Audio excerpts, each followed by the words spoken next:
ইয়া আইয়ুহাল্লাযীনা আমানুত্তাকুল্লাহ ওয়া কুনু মা'আস সাদিকিন। ও ঈমানদারেরা, তোমরা তাকওয়া অর্জন করো, আমি আল্লাহকে ভয় করো। কিভাবে ভয় করবা? ওয়া কুনু মা'আস সাদিকিন, তোমরা আল্লাহ ওয়ালাদের সাথে উঠা বসা করো, সোহবত অর্জন করো, যাদের ভিতরে তাকওয়ার মতো দৌলত আছে, তাকওয়া ওয়ালাদের কাছে আপ ডাউন করো, আসা যাওয়া করো। একজন আল্লাহ ওয়ালার সোহবত তোমাকে খাঁটি আল্লাহওয়ালা বানিয়ে দিবে, আর একজন মন্দ লোকের সোহবত, সাহচর্য, সংসব তোমাকে মন্দ লোকে পরিণত করে দিবে। ঠিক না বে ঠিক? কবি আরে বলেন, ইয়ারে বদ বদ বদতরজ মারে বাদ, ইয়ারে বদ আরত তোরা সুয়ে জাহিম। একটা মন্দ লোককে যদি আমি বন্ধু বানাই, একটা মন্দ লোকের যদি আমি তার সাথে উঠা বসা করি, তাহলে কবি বলতেছেন এই মন্দ লোকটা, এটা মন্দ খারাপ বন্ধুটা, সেটা বিষাক্ত সাপ থেকেও খারাপ। মুহতারাম হাজরিন, আমি আপনাদের সম্মুখে আপনাদের খিদমতে যে আয়াতে কারিমা তেলাওয়াত করেছি এবং নবীজি সাল্লাল্লাহু আলাইহি ওয়াসাল্লামের অসংখ্য অগণিত হাদিস শরীফের মধ্য হতে একখানা হাদিস তেলাওয়াত করেছি, রব্বে করিম যদি এই গোলামকে তৌফিক আতা ফরমান, তাহলে অতি সংক্ষেপে, সময় যেহেতু কম, অতি সংক্ষেপে এর সার গর্ব আলোচনা করার প্রয়াস পাবো ইনশাআল্লাহ। ওয়া মা তৌফিকি ইল্লা বিল্লাহ। মুহতারাম হাজরিন, আমরা আমাদের জীবনে, ব্যক্তিগত জীবনে, পারিবারিক জীবনে, সামাজিক জীবনে, রাষ্ট্রীয় জীবনে, ঘরে বাহিরে, আধারে আলোতে, প্রকাশ্যে গোপনে, যে যেখানে যা করি সব কিছু আল্লাহ পাক রব্বুল আলামিনের হুকুম এবং নবীজি সাল্লাল্লাহু আলাইহি ওয়াসাল্লামের তরিকা মোতাবেক যখন হবে, তখন সেটা হবে পূর্ণাঙ্গ ইবাদত। ঠিক কিনা? আর যদি আমাদের ঘুম থেকে ওঠার পর থেকে নিয়ে আবার ঘুমোতে যাওয়ার আগ পর্যন্ত আমাদের প্রত্যেকটি কাজ যদি রব্বে করিমের হুকুম আর নবীজি সাল্লাল্লাহু আলাইহি ওয়াসাল্লামের তরিকা মোতাবেক না হয়, তাহলে সেটা পূর্ণাঙ্গ ইবাদত হবে না। আর এই পূর্ণাঙ্গ ইবাদত করতে হলে আল্লাহ পাকের হুকুম আর নবীজির সাল্লাল্লাহু আলাইহি ওয়াসাল্লামের তরিকা অনুযায়ী চলতে হলে যেই জিনিসটির প্রয়োজন সেটা হলো তাকওয়া, অর্থাৎ আল্লাহর ভয়, ক্ষুধাভীতি। তাকওয়া, ক্ষুধাভীতি যদি কারো ভিতরে চলে আসে, তাকওয়ার মতো দৌলত যদি কারো অর্জন হয়ে যায়, তাহলে ওই মানুষটার মাধ্যমেই সম্ভব তার জিন্দেগির প্রত্যেকটি কাজ, তার জীবনের, তার দিনের শুরু থেকে শেষ পর্যন্ত প্রতিটি কাজ আল্লাহ পাকের হুকুম এবং নবীজি সাল্লাল্লাহু আলাইহি ওয়াসাল্লামের তরিকা মোতাবেক করা। ঠিক না বে ঠিক? আর না হয় একটা মানুষ যত জানুক, যত বুঝুক, তার এই জানা বুঝা কোনো ফায়দা নাই যদি আমলে না আসে। কি বলেন? কোনো ফায়দা আছে? একটা মানুষ খুব জানে কিন্তু সে নামাজ পড়ে না, আল্লাহর হুকুম নবীজির তরিকা মানে না, চলে না, তাহলে তার এই জানা বোঝার কোনো ফায়দা আছে? কোনো ফায়দা নাই। কাজেই একটা মানুষের ভিতরে যখন তাকওয়ার মতো দৌলত, আল্লাহর ভয় চলে আসবে, তখন এই মানুষটা প্রত্যেকটি কাজ আল্লাহর হুকুম নবীজির তরিকা অনুযায়ী চলার জন্য তার জন্য সহজ হয়ে যাবে। তা না হলে একটা মানুষকে যত বুঝানো হোক, যত শাসন করা হোক, তাকে তার মাধ্যমে আমল করানো সম্ভব না। একটা মানুষকে পিটিয়ে নামাজ পড়ানো সম্ভব? বলেন। রোজা রাখানো সম্ভব? সম্ভব না। সে আমলগুলা করতে হবে আল্লাহর ভয়ে, আখেরাতের ভয়ে, যে আমাকে রব্বে করিমের দরবারে কাঠ গড়ায় দাঁড়াতে হবে, সেই ভয় নিয়ে তাকে আমল করতে হবে। কাজে আমরা বুঝতে পারলাম একটা মানুষ যতই জানুক তার জানাটা বুঝাটা কাজে আসবে না যতক্ষণ না সে আমল করবে। আর যখনই সে জানার সাথে সাথে বুঝার সাথে সাথে আমল করবে, তার সেই জানাটা বুঝাটা কাজে পরিণত হবে, আমলে যখন ফুটে উঠবে তার জিন্দিগিতে লাভ হবে, দুনিয়াতেও সে সফল কাম হবে, আখেরাতেও সফল কাম হবে। ঠিক না ঠিক? কাজেই জানাবে মুহাম্মদুর রাসূলুল্লাহ সাল্লাল্লাহু আলাইহি ওয়াসাল্লাম হাদিস শরীফের মধ্যে ইরশাদ করেন, তাকওয়াল্লাহি রাসু কুল্লি হিকমা। এই তাকওয়া, আল্লাহর ভয়, এই তাকওয়াই হলো সমস্ত ধর্মীয় জ্ঞান এবং বুঝের মূল। সুবহানাল্লাহ। সমস্ত ধর্মীয় জ্ঞান এবং বুঝের মূল হচ্ছে তাকওয়া, আল্লাহর ভয়। কোরআনে হাকিমের মধ্যে আল্লাহ পাক রব্বুল আলামিন এই কথাটাই বলছেন। আমার তেলাওয়াতকৃত আয়াতাংশে আল্লাহ রব্বুল আলামিন বলেন, ইয়া আইয়ুহাল্লাযীনা আমানুত্তাকুল্লাহা হাক্কা তুকাতিহি ওয়া লা তামুতুন্না ইল্লা ওয়া আনতুম মুসলিমুন। অর্থাৎ, হে ঈমানদারেরা, তোমরা তাকওয়া অর্জন করো, আমাকে ভয় করো। কেমন ভয়? হাক্কা তুকাতিহি, যথাযথভাবে ভয় করো, ভয় করার মতো ভয় করো। ওয়ালা তামুতুন্না ইল্লা ওয়া আনতুম মুসলিমুন। আয়াতের পরের অংশে আল্লাহ রাব্বুল আলামিন বলেন, এবং তোমরা পরিপূর্ণ খাঁটি মুসলমান না হয়ে মৃত্যুবরণ করো না। ভাইরা আমার, লক্ষ্য করে দেখুন, উক্ত আয়াতে আল্লাহ রাব্বুল আলামিন দুটি কথা বলেছেন। কয়টি কথা? দুটি কথা। আয়াতের প্রথম অংশে আমার আল্লাহ রাব্বুল আলামিন বলেন আল্লাহ পাককে যথাযথভাবে ভয় করার কথা। আয়াতের দ্বিতীয় অংশে আল্লাহ রাব্বুল আলামিন বলেন, তোমরা খাঁটি মুসলমান না হয়ে মৃত্যুবরণ করো না। হ্যাঁ, আমার লক্ষ্য করে দেখুন, আয়াতের প্রথম অংশে আল্লাহ রাব্বুল আলামিন আগে বললেন যে আল্লাহকে যথাযথ ভয় করার কথা, তারপরে বলেছেন খাঁটি মুসলমান হওয়ার কথা। এখান থেকে ইঙ্গিত পাওয়া যায়, মুফাসসিরিনে ইকরামগণ বলেন, খাঁটি মুসলমান হওয়ার আগে আল্লাহ রাব্বুল আলামিন কেন আল্লাহকে যথাযথভাবে ভয় করার কথা বললেন? এখান থেকে ইঙ্গিত পাওয়া যায় যে একটা মানুষের ভিতরে যদি যথাযথভাবে পুঙ্খানুপুঙ্খানুভাবে আল্লাহ পাকের ভয় চলে আসে, তাহলে ওই মানুষটা এই আল্লাহ পাকের ভয় চলে আসলেই আল্লাহর এই তাকওয়াটা, আল্লাহ ভীতিটাই তাকে আস্তে আস্তে খাঁটি মুসলমানে রূপান্তরিত করে দিবে। সুবহানাল্লাহ। তার মানে হচ্ছে প্রত্যেকটি কাজের মধ্যে আল্লাহর ভয় রাখতে হবে। আমি যা কিছু করি, ঘুম থেকে উঠার পর থেকে আবার ঘুমোতে যাওয়ার আগ পর্যন্ত যা কিছু করব, কথাবার্তা, চাল চলন, আচার আচরণ, লেনদেন, উঠা বসা, প্রত্যেকটি কাজে কর্মে, ব্যবসা বাণিজ্যে সার্বিকভাবে আল্লাহর ভয় আমার ভিতরে যদি, আপনার ভিতরে যদি থাকে, তাহলে এই ভয়টাই আপনা আমাকে খাঁটি মুসলমান হওয়ার দিকে ঠেলে দিবে। ঠিক না ঠিক? কারণ একটা মানুষের ভিতরে যদি ভয় না থাকে, তাহলে তার দ্বারা কাজ করা সম্ভব না। কি বলেন? রাষ্ট্রের মধ্যে যদি পুলিশ না থাকতো, আইন শৃঙ্খলা বাহিনী, যে রাষ্ট্রে লক্ষ্য করে দেখবেন, যে রাষ্ট্রে যথাযথ আইনের প্রয়োগ নেই, আইনের শাসন নেই, সেখানে মানুষ আইন কানুনের প্রতি অতটা যত্নবান হয় না। কথা বলেন ঠিক কিনা? আমরাও যদি জাহান্নাম আল্লাহ রাব্বুল আলামিন না বানাইতেন, তাহলে আমরাও ওই রকম ইবাদত করতাম না। কথা বলেন ঠিক কিনা?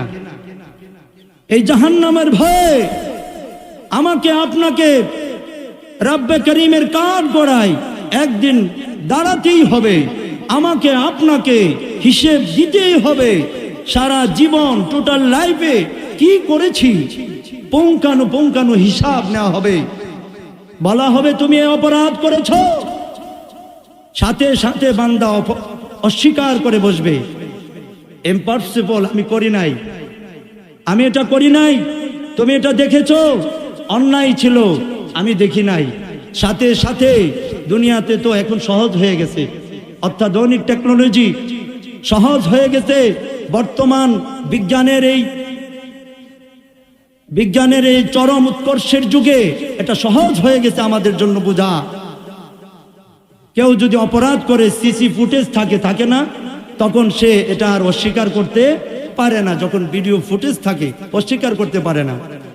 যখন বান্দা অস্বীকার করবে এ অপরাধ আমি করি নাই, ফেরেশতারা সঙ্গে সঙ্গে তার ভিডিও ক্লিপটি ওপেন করে দিবে। তখন বান্দা আর অস্বীকার করার সুযোগ থাকবে না।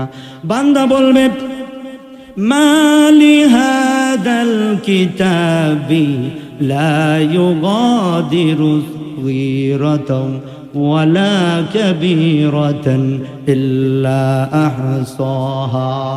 মালি হাদাল কিতাব, এটা কেমন কিতাব, এটা কেমন ডকুমেন্টারি, এটা কেমন ফুটেজ, এটা কেমন রেজিস্টার, যে রেজিস্টারের মধ্যে, যে ভলিউমের মধ্যে লা ইউগাদিরু সগীরাতাও ওয়ালা কাবীরাতান, ছোট বিষয়ও ছাড়ে নাই, বড় বিষয়ও ছাড়ে নাই, ইল্লা আহসাহা, সব যতভাবে সেটা লিপিবদ্ধ করেছে, সেটা রেকর্ড করেছে, প্রমাণ সমৃদ্ধ করেছে, যেখানে অস্বীকার করার কোনো সুযোগ থাকবে না। ভাইয়ের আমার, দুনিয়ার আইনের মধ্যে ফাঁক ফুকুর বের করা যায়, দুনিয়ার আইনের চক্ষুকে ফাঁকি দেওয়া যায়, কিন্তু আমার আল্লাহর আইন, আল্লাহর চক্ষুকে ফাঁকি দেওয়া সম্ভব নয়। আল্লাহর আইনের মধ্যে ফাঁক ফুকুর বের করা সম্ভব না, আল্লাহর চক্ষুকেও ফাঁকি দেওয়া সম্ভব না। কাজী আল্লাহ রাব্বুল আলামিন বলেন মা তাসকুতু মিন ওয়ারাকাতিন ইল্লা ইয়ালামুহা ইলা আখিরিহি। গাছের একটা পাতা গভীর রাতের অন্ধকারে কোথায় কিভাবে পড়ে সেটাও আমার আল্লাহ রাব্বুল আলামিনের ইলমে আছে না নাই? আছে না নাই? আছে। কোথায় পড়তেছে? গর্তের একটা পিপিলিকা কোথায় কিভাবে রাতের অন্ধকারে পা রাখে সেটাও আমার আল্লাহ রাব্বুল আলামিন জানেন কি জানেন? সমুদ্রের তলদেশে মাছ কোনটা কি খাবে, কিভাবে চলবে, সব আমার আল্লাহ রাব্বুল আলামিনের ইলমে আছেন না নাই? আছে, সব কিছু জানেন। অতএব গোপনে প্রকাশ্যে আমরা যা কিছু করি না কেন সেটা আমার আল্লাহ রাব্বুল আলামিন জানেন কি জানেন না? সব জানেন। গোপনীয়তা, প্রকাশ আর গোপন, এটা আমাদের বেলায়, বান্দার বেলায়, আল্লাহর বেলায় নয়। আল্লাহ পাক আমরা গোপনে করলেও যা, প্রকাশ্যে করলেও তা। ঘটার পরে জানে ঘটনা, না ঘটার আগে থেকেই জানেন? কোন ঘটনা ঘটার আগ থেকেই জানেন। সুবহানাল্লাহ। কাজেই ভাইরা আমার আল্লাহ যত বড়, তার পাকড়াও তত বড়, ঠিক না বে ঠিক? জোরে আওয়াজ দিয়ে বলেন ঠিক না বে ঠিক? ওয়ালা ইউথিকু ওয়াসাকাহু আহাদ।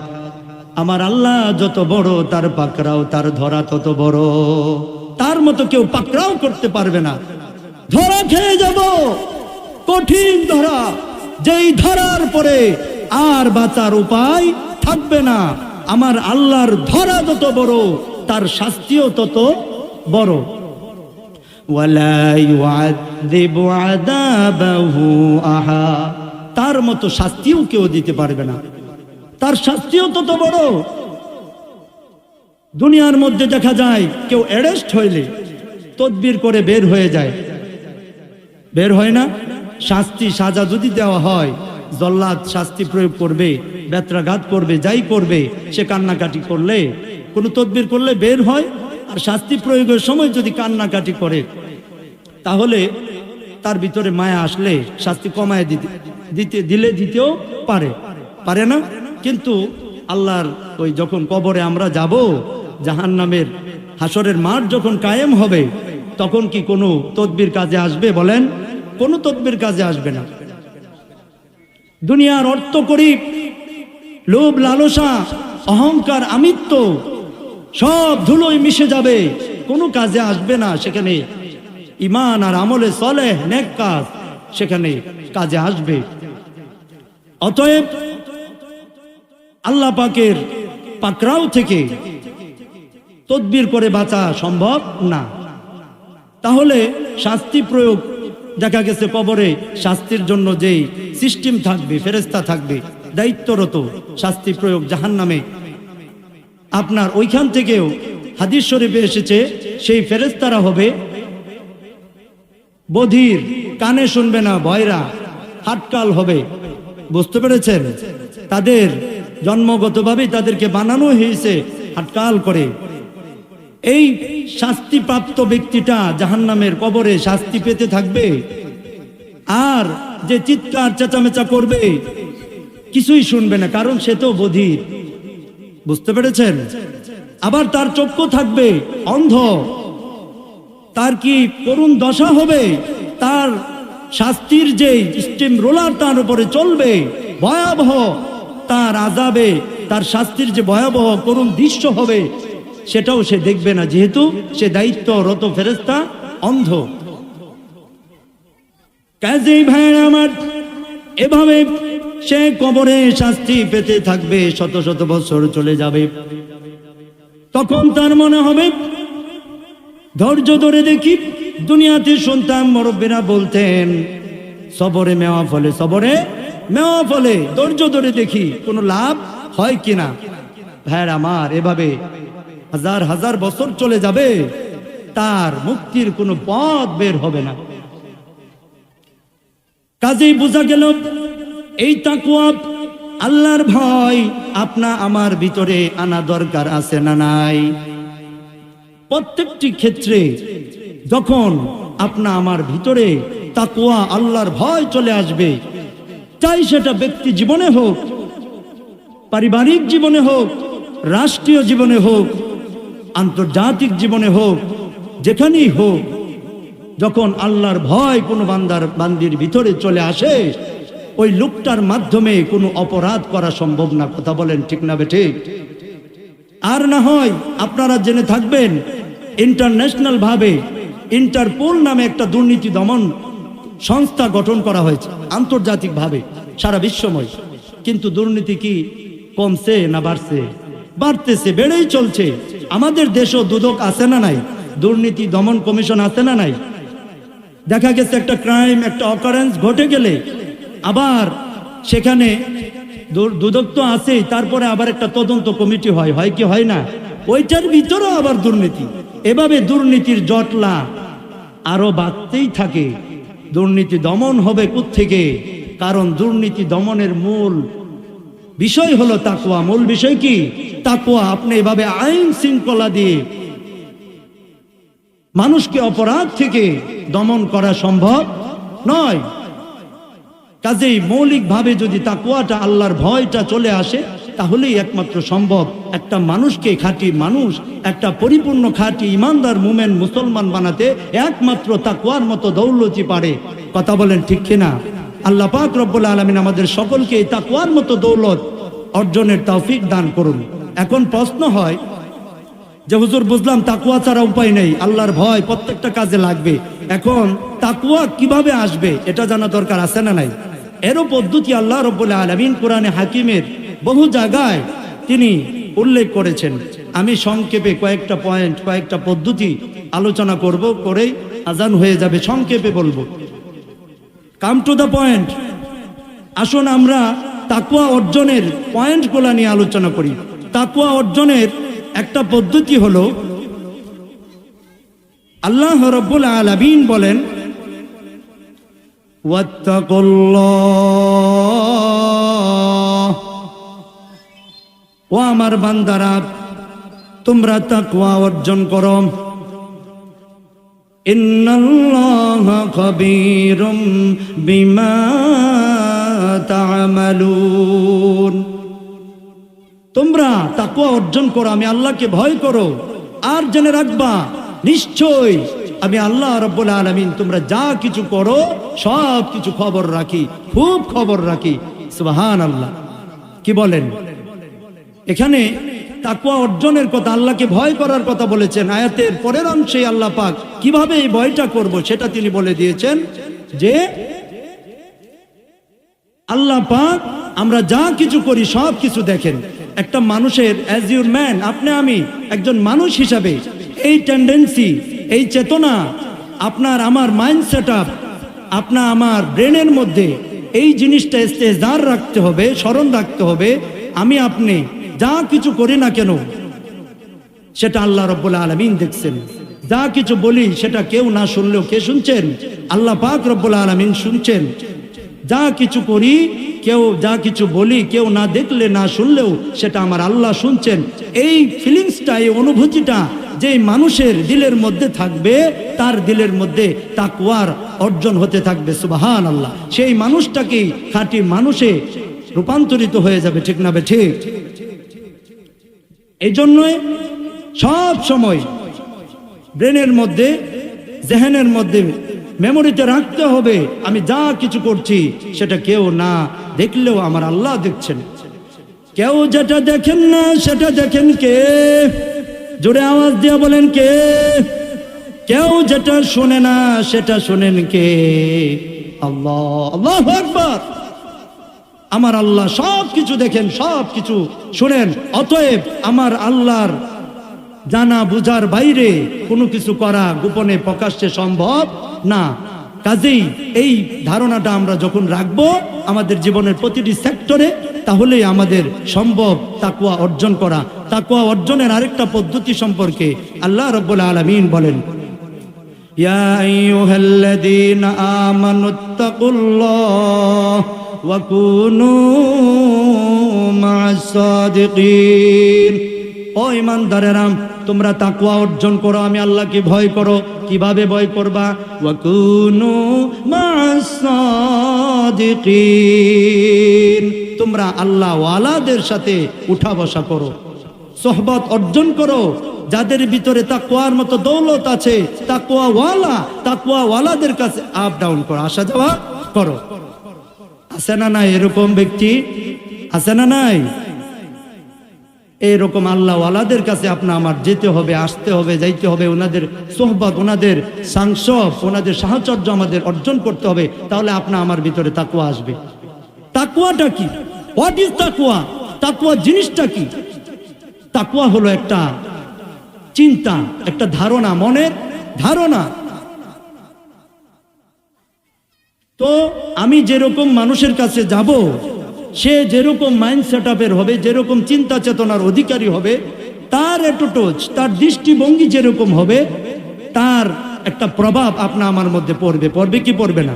কেউ যদি রাজনীতিবিদের সাথে চলে, ব্যবসায়ীর সাথে চলে, তার রাজনীতিবিদ হওয়ার মনের মধ্যে ইচ্ছা জাগবে, তার ব্যবসায়ী শিল্পপতি হওয়ার ইচ্ছা জাগবে। জাগবে কি জাগবে না?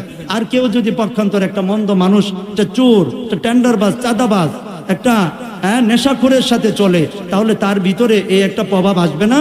আমাদের মুরব্বীরা বলে থাকেন, সৎসঙ্গে স্বর্গে বাস, অসৎসঙ্গে নরকে বাস। বলেন কি বলেন না? এটাই আল্লাহর ওলি। কবি বলছেন, সোহবতে সালেহ তোরা সালেহ কুনাদ, সোহবতে তালেহ তোরা তালেহ কুনাদ।